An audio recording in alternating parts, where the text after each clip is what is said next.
ስለ ስስሙዝ እንነጋገር። መጀመሪያ ዱባውን ቆርጠህ ጣለው። ከዚያም ማቻውን ጨምርና ቀልጠው።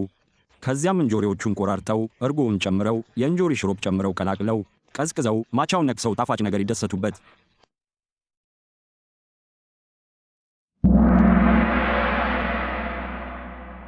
3 2 1 ቅርጽ ያላቸው የከረሜላ ዘቢብ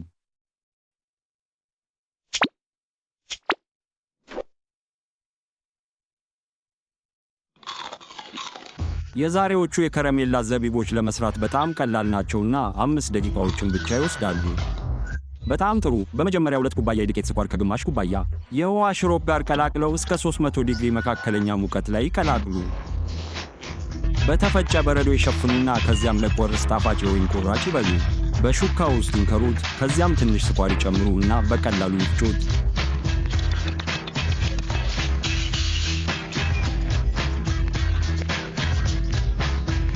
አልተሳካም። በመጀመሪያ 2 ኩባያ የዱቄት ስኳር፣ ግማሽ ኩባያ ውሃና ግማሽ ኩባያ የበቆሎ ሽሮፕ።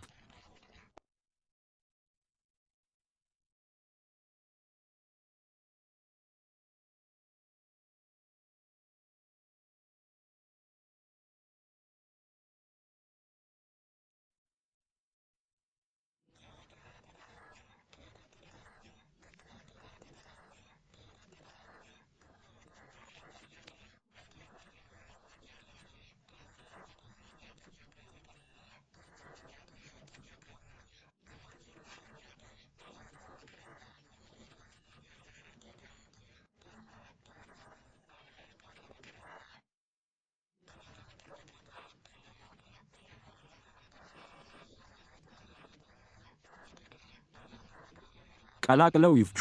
ከዚያም ይበሉ፣ ይደሰቱና በደስታ ይፍጩ።